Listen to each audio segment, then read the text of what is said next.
नमस्कार। Financial explorer news में आपका स्वागत है। मैं हूं संजय पुरी। परमवीर चक्र वो सैन्य सम्मान है जो कि दुश्मन की प्रेजेंस में उच्च कोटि की बहादुरी, शूरवीरता और सर्वोच्च बलिदान के लिए हमारे सैनिकों को दिया जाता है। अभी तक 21 परमवीर चक्र हमारे वीर योद्धाओं को दिए गए हैं। उनमें से 3 ऐसे हमारे सैन्य योद्धा हैं, सूबेदार संजय कुमार, सूबेदार योगेंद्र जाधव और सूबेदार मेजर कैप्टन बाना सिंह जी, जिनको कि जीवित रहते ये सम्मान प्राप्त हुआ है। जब भी हम सियाचिन की बात करते हैं तो एक नाम हमारे सबके जहन में आता है, वो है कैप्टन बाना सिंह जी का, जिन्होंने 1987 में जब पाकिस्तान ने सियाचिन में हमला करके अपनी एक पोस्ट बनाई थी जिसका नाम की कैद-ए-आज़म पोस्ट था, 21,000 फीट की उस पोस्ट पे बाना सिंह जी ने शूरवीरता दिखाते हुए विजय प्राप्त की थी। आज हम कैप्टन बाना सिंह जी से बात करेंगे और जानेंगे कि उन्होंने किस तरह से उस 21,000 फीट की चोटी पे शूरवीरता दिखा के उस सैन्य पोस्ट जिसका नाम कि उन्होंने पाकिस्तान ने उसका पोस्ट कैद-ए-आज़म पोस्ट रखा था, उससे विजय प्राप्त की। सर, सबसे पहले क्या है कि ये एक ड्यूटी बनता है जहाँ जिस एरिया में हम पोस्टेड हो जाते हैं उस एरिया में अगर कोई ऐसी प्रॉब्लम है जिसको काफ़ी हमें नुकसान हो रहा है तो उसके लिए हमारे उच्चाधिकारी जो है वो प्लान करते हैं, जैसा कि सियाचिन में किया गया है। पहले कोई ऐसा नहीं प्रावधान था, मगर देखा कि जब ये कायद पोस्ट है जो कि अराउंड 80 किलोमीटर एरिया को कवर करती है, हमारा जितना भी ड्रॉपिंग जोन है हमें वहाँ से उठाना तो एक पोस्ट से दूसरी पोस्ट पर ले जाना थोड़ा सा प्रॉब्लम क्रिएट करते थे। तो हमारे उच्चाधिकारी ने ये प्लान किया कि बेटर है कि पाकिस्तानी को यहाँ से खदेड़ा जाए और अपना वहाँ देश का झंडा लहराया जाए। तो जैसे ये टास्क मिला मेरी पलटन 8 जैकलाई को, तो उसमें कुछ ऐसी टोली चुनी गई। उससे पहले एक पेट्रोल गया था राजीव पांडे साहब का, जिस पर पाकिस्तानी ने गोलाबारी करके एक अफसर जेसीओ और 8 जवान वहीं घायल कर दिए थे। तो नेचुरली क्या होता है कि एक बदले की भावना बन जाती है कि इतना नुकसान होकर भी हम कुछ पा नहीं सके। तो फौज का ये एक पक्का इरादा होता है, जहाँ लेना है वहाँ खोना भी पड़ता है। ये श्योर है, ये इसमें कोई ऐसी चीज़ नहीं है कि ऐसा कहना या नहीं कहना वो हमें कोई ऐसी बात लगेगी। तो हमारे कमांडिंग अफसर साहब ने जी एक प्लान किया मिलकर ब्रिगेड हेडक्वार्टर से, जिसमें कोर हेडक्वार्टर, कमांड हेडक्वार्टर ने सब ने कि इस पोस्ट को लेना। तो उस पोस्ट को लेने के लिए कुछ ऐसी स्ट्रेटजी बनाई गई कि जिसमें एक टोली बनाया गया जिसमें 2 अफसर, 3 जेसीओ, 57 जवान थे।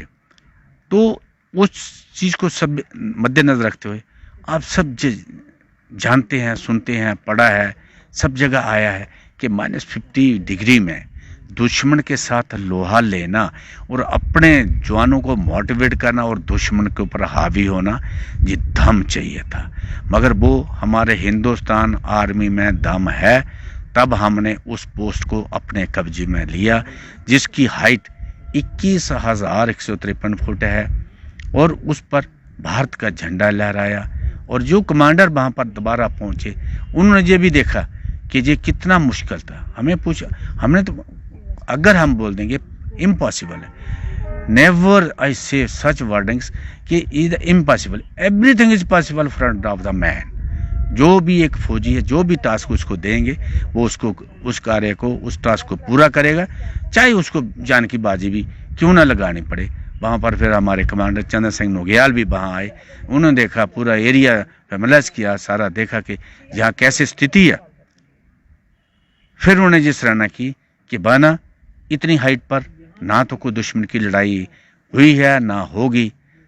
जिस पोस्ट का नाम कायद-ए-आज़म है, आज अब इस पोस्ट का नाम बाना पोस्ट से जाना जाएगा। ये थी हमारी ड्यूटी, जो हमने सरे अंजाम दिया। ये हमने कोई ऐसा काम नहीं किया कि जो बहुत ही एक आले दर्जे का ना, सैनिक का एक काम है, कहाँ भेजना है, जहाँ जाना है वहाँ अपनी ड्यूटी को सरे अंजाम देना है। आगे उच्च अधिकारी क्या लिखते हैं ये उन पर निर्भर है। हमारा काम था, हमने करके दिखा दिया। जय सर, जैसे कि हम सब जानते हैं कि सियाचिन में -60 डिग्री तक टेम्परेचर जाता है और ऐसी स्थिति में अगर हम पानी की बाल्टी भी अगर हम फेंकते हैं तो वो भी बर्फ़ जम जाती है उसमें। तो इतनी हार्ड कंडीशंस में मतलब आपने वो लड़ाई लड़ी, तो और आपके नाम पे आज उस पोस्ट का नाम, जो कैद आज़म पोस्ट थी, उसका नाम बाना पोस्ट रखा है। तो कैसा महसूस करते हैं आप? वो अच्छा है कि जिस कार्य के लिए मेरी भारत सरकार ने हमें भेजा था उसमें हम सफल रहे हैं, और वो मेरे देश के उच्चाधिकारियों ने ये सराहना दी है कि ये एक बहुत ही मुश्किल का काम था, और जो इन लोगों ने किया है हम इनकी ये प्रशंसा करते हैं, और इनको एक ऐसे अवार्ड से नवाजेंगे कि जो सब युवा पीढ़ी और देश याद रखे कि इतनी खराब स्थिति में जहाँ -50 डिग्री है वहाँ रहकर जवानों को अपने साथ ले जाकर ऐसे कार्य किया है, ये एक सराहने योग्य था।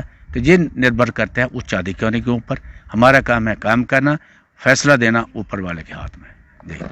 बाना सिंह जी, आप हमारे यूथ को, जो हमारे जम्मू कश्मीर का यूथ है, हमारे देश का यूथ है, आप हमारे चैनल के माध्यम से उनको क्या मैसेज देना चाहेंगे? हम यही कहना चाहते हैं कि कुछ लोग, जो बुजुर्ग लोग हैं, वो तो अपना कार्य करके अपना कुछ ना कुछ आगे कर रहे हैं, मगर जो उन्होंने किया है उस नक्शे कदम पर हमने अपने बच्चों को कहना है कि आपने चलना है, देश को बचाना है, देश के हित में रहना है, और ऐसा कार्य करना है जिसका कि एक एग्जाम्पल हो कि ये लोग, जो हमारा जो युवा पीढ़ी है, बहुत अच्छा काम कर ले। ये मैसेज पूरी पॉपुलेशन, पूरे हिंदुस्तान के लोगों के पास पहुंचता है, और उनके दिल में एक जोश पैदा होता है कि अगर हमारे सैनिक भाई ऐसा काम कर सकते हैं, ऐसा मुश्किल हालत में रहते हैं, तो हमने इनका मुकाबला करना है और इनका साथ देना है। जय। तो ये थे सर्वोच्च सैन्य सम्मान से पुरस्कृत कैप्टन बाना सिंह जी, जिनसे हमने बातचीत की। हमारे यूथ को उनसे प्रेरणा लेनी चाहिए, उनकी लाइफ से प्रेरणा लेनी चाहिए।